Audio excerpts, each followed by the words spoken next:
आज का टॉपिक है बिहार में विधानसभा चुनाव। और ये चुनाव कुल घूम फिर करके फिर वही जाति, फिर उसी धर्म और वही दबंगई पर पहुंच गए हैं। नमस्कार, जे बॉस रिटेल में आप सबका हार्दिक स्वागत है। मैं एक बार फिर से एक नया वीडियो लेकर आप लोगों के समक्ष उपस्थित हूँ। उम्मीद करता हूँ कि मेरे पिछले वीडियोज आपको पसंद आए होंगे। मेरा ये तबसरा, मेरा ये एडिटोरियल, मेरा ये संपादकी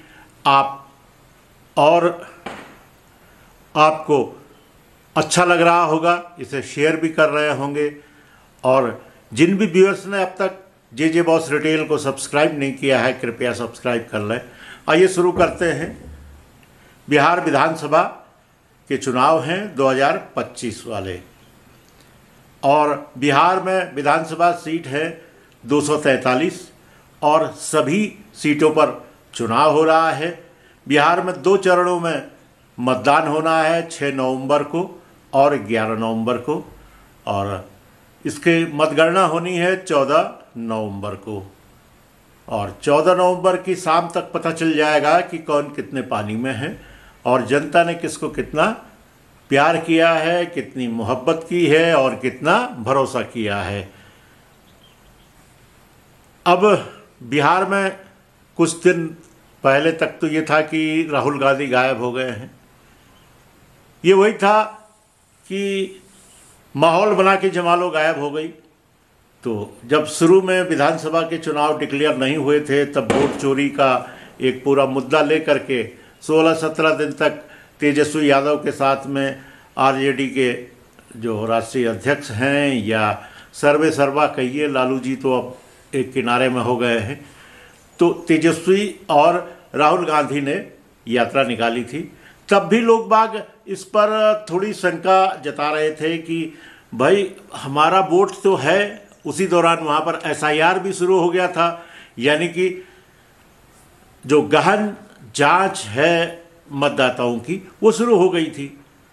तो एसआईआर के बाद भी लोगों ने कहना शुरू किया कि भाई वोट चोरी कहाँ हुआ है, हमारा वोट है और हमको मतदान केंद्र तक जाने से कोई रोक नहीं रहा है, और वहाँ पर हम अपनी लिस्ट में अपना नाम देखते हैं और जा करके वोट डाल आते हैं। तो वोट चोरी का जो राहुल गांधी का पता नहीं, अभी लोग तो कहते हैं टूल किट है, कहीं विदेशी टूल किट है। भाई विदेशी धरती में पैदा हुआ कोई भी विचार वो स्वदेशी धरती पर लागू हो पाना मुश्किल है।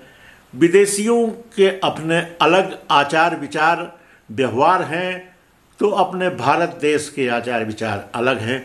भले ही किसी भी धर्म का हो, किसी भी संप्रदाय का हो, किसी भी मत का हो, भारतीय भूमि की एक ऐसी खासियत रही है, ऐसी तासीर रही है कि इस पर आने वाला फिर वो यहीं का हो जाता है और यहीं के अंदाज में जीता है।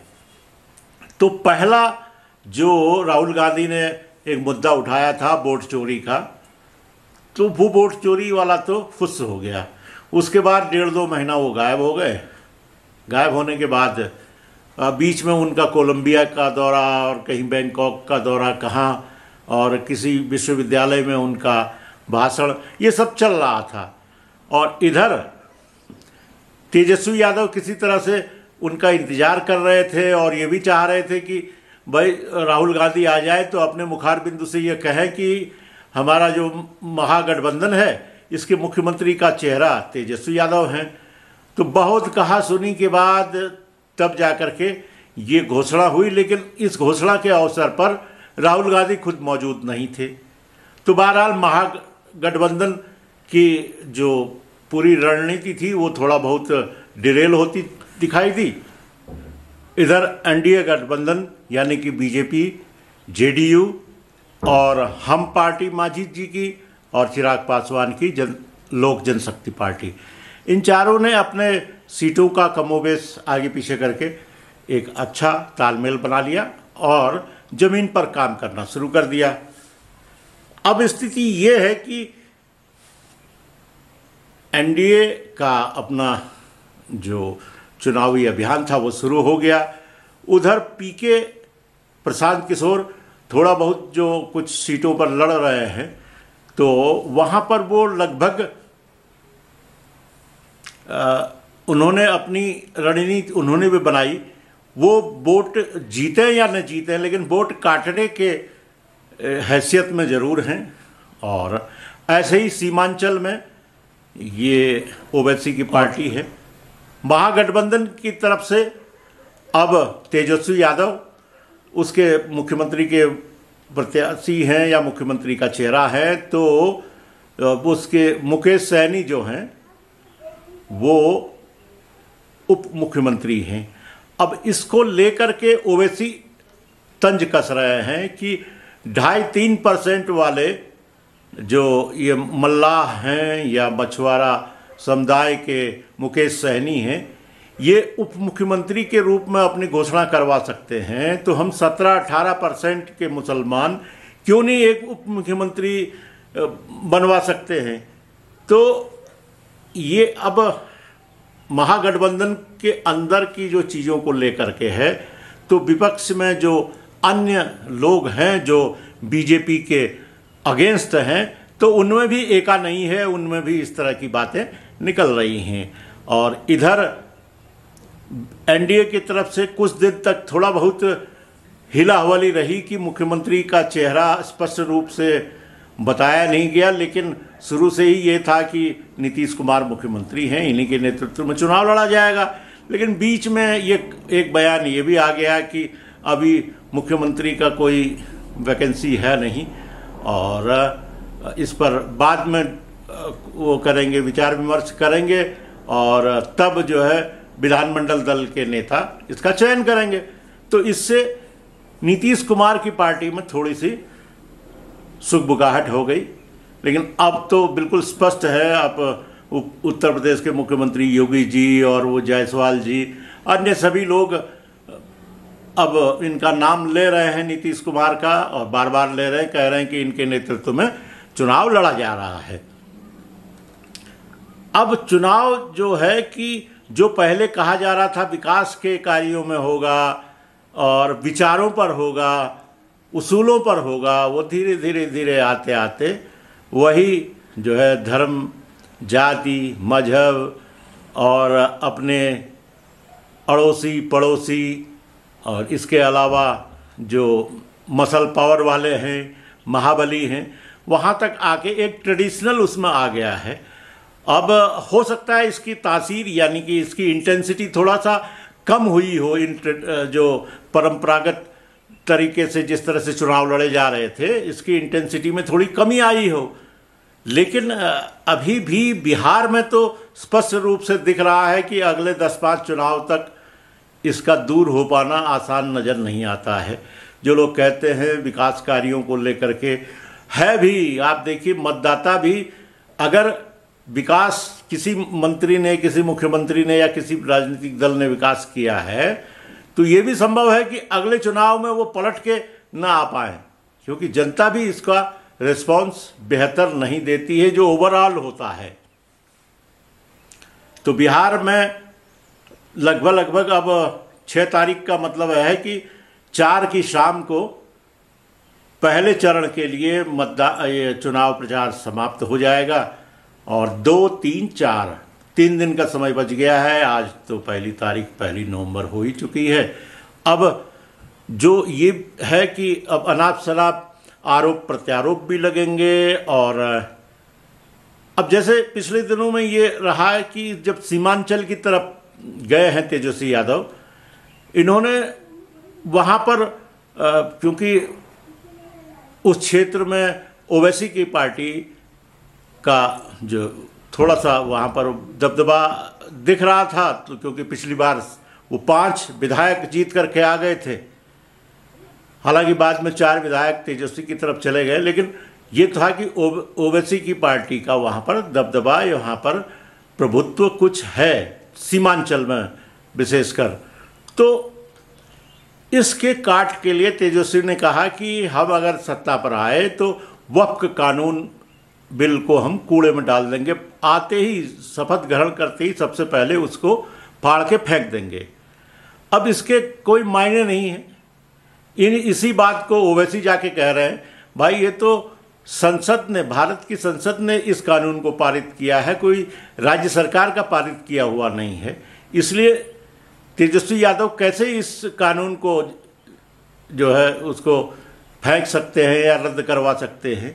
ये तो सिर्फ जनता को एक उलझाने के लिए है, उसके बीच में एक गलत फहमी पैदा करने के लिए है। तो इसी तरह की आदत नेताओं की रही है। वो कई अच्छे जुमले कह देते हैं, कई ठीक ठाक वादे कर लेते हैं, बाद में वादे निभा नहीं पाते हैं। जनता के बीच में जाना उनके लिए वो जाते नहीं हैं। जनता को उन तक पहुंचना संभव नहीं होता है, क्योंकि चारों तरफ सुरक्षा व्यवस्था इतनी तगड़ी हो जाती है कि खास लोग ही उन तक पहुंच पाते हैं। उनको वो जा कर के चाय पानी पिला लेते हैं अपने बंगले में, अपने ऑफिस में, फ़ोटो वोटो खिंचवा ली तो पब्लिक भी खुश हो जाती है।